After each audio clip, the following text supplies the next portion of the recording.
Hai, saya Rais. Saya baru saja habis daripada pengajian first year di university. Saya berada di suatu posisi yang sangat baik untuk melakukan refleksi tentang saya punya first year experience as a university student, basically. So, let's get Have more power started.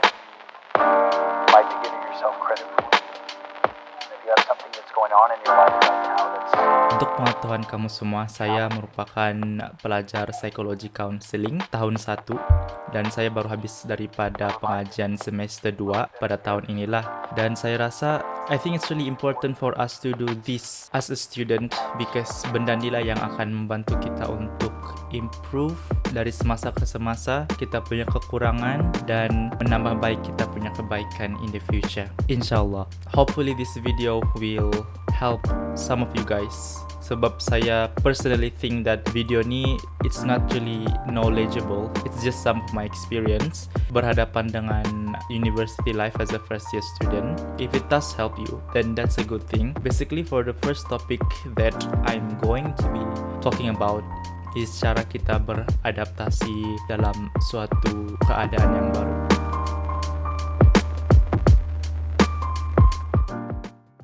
So basically dalam university life ni, when someone is put into some new place ataupun tempat yang baru, sudah tentu perkara tu tidak mudah sebab benda yang baru, jadi memang kita perlu beradaptasi dengan persekitaran yang baru. Dan bagi saya personally, perkara yang paling macam challenging my inner self is that saya memang pelajar hostel dari high school basically, but I realized that there's so much difference in high school and university. Where in high school memang kita terikat dengan peraturan dan routine life. Memang kehidupan kita dalam hostel tu telah diatur untuk kita mengikutinya dengan sebaiknya. Jadi memang kehidupan kita akan sangat teratur. Tapi when it comes to entering university, it's actually more different in terms of arranging yourself. Sebab kita akan lebih bebas berbanding sebelum ini. And saya rasa memang perkara yang susah di sini adalah untuk saya bawa diri saya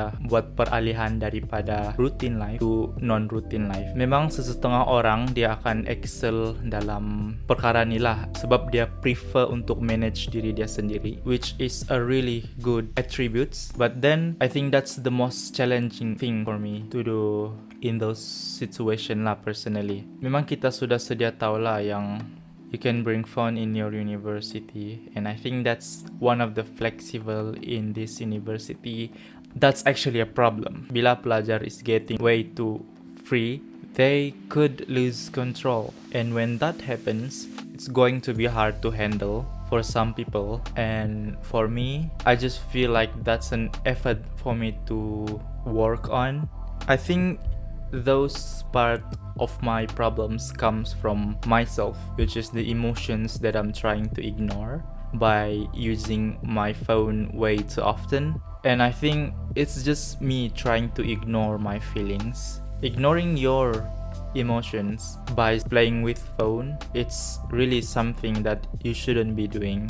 I actually come up with a solution. Antara cara yang saya buat untuk hadapi ini masalah, saya beli satu kotak and then the kotak have like lock. What I did is that I put my phone inside and I lock my phone inside the box. Saya letak di satu tempat yang saya tidak boleh capai. Contoh dia macam di pisuk-pisuk almari. Hopefully it will control me. But I don't think that is working anymore. Another solution that I come up with dealing with those problems is I try to set my times. Contohnya macam jam 8 malam begitu, saya tidak boleh sudah sentuh mana-mana gadget yang ada kecuali laptop. Saya akan buka balik those phone, specifically phone lah sebab memang phone yang terlalu lama saya punya screen time. And then saya buka balik pada jam 8 pagi untuk check message macam tu. That works for sometimes juga. At the end of the day, memang it's really up to us untuk kawal diri kita dengan cara menyedari kita punya perbuatan tu yang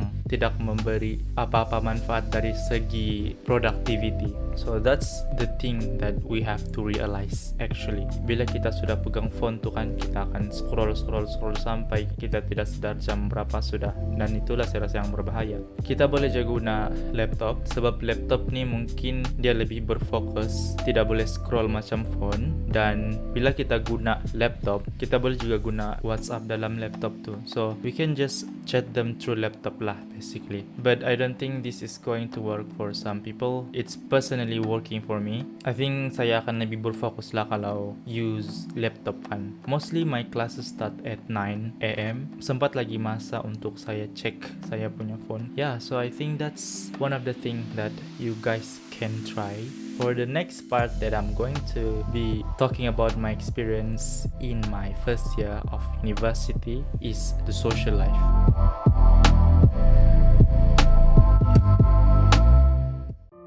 Let me tell you how awkward I am when it comes to socializing with other people. It's not that I don't like to talk to people. I'm really bad at communicating and sharing the same energy towards the person that I'm talking. I think that it's really important for you to practice communicating with other people in university life, because sometimes if you are in a place that require people untuk buat kerja, that will be really problematic for you lah. Saya perasan yang dalam university ni kau akan ada lebih banyak circle berbanding sebelum ni lah. Circle di sini maksud saya macam assignment friends, work friends, and then ada social friends, ada organization punya circle lagi, ada macam fun punya friends. Memang semua tu dia akan berlainan lah, kecuali kalau kamu jumpa someone yang memang betul-betul sefrekuensi dengan kamu, which is it's really hard to find someone like that, tapi it's possible. Saya tidak pastilah kalau kamu kan, tapi I personally feel like that lah. Semakin banyak kita punya circle yang memerlukan energi yang berlainan untuk kita curahkan for those circle. Different circle is equivalent to different energy. Saya yakin kamu semua pun ada juga kan type of friends yang kamu dapat detect dalam kamu punya social life tu. Coba kamu share kamu punya circle of friends di komen.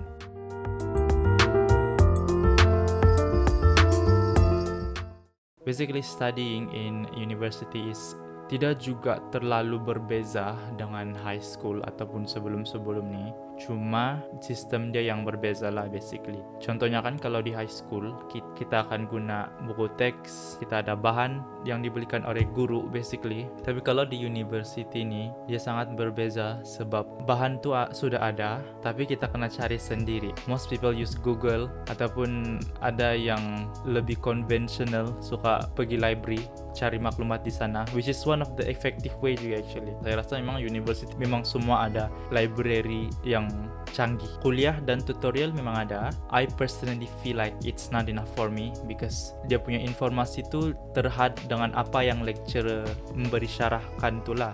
Dan saya rasa memang tidak cukup bagi saya untuk just listen to the lecture. So saya perlu juga ada macam knowledge tambahan daripada library, buku-buku. Sebenarnya it's really depends on kita punya usaha sendiri juga, sejauh mana kita mau menguasai suatu topik dalam kita punya pembelajaran. Sebab memang degree tu kita pilih sendiri sudah. So it's really up to us whether kita mau mendalami suatu topik tu dengan lebih mendalam ataupun just kita dengar apa yang lecturer cakap je.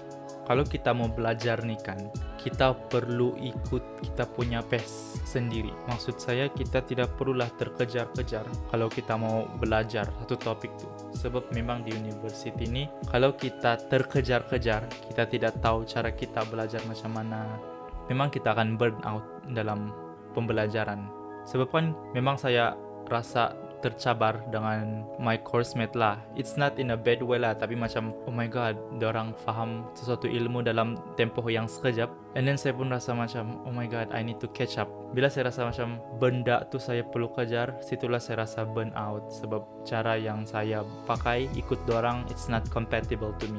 End up the result is still the same. I cannot understand what is the topic about. So I think it's really important untuk kita belajar dalam pace kita sendiri, dengan kita punya pemahaman, cara kita tersendiri. Saya rasa saya banyak sudah bercakap. I think I should end the video here. Thank you so much for watching. Sampai di sini. Goodbye.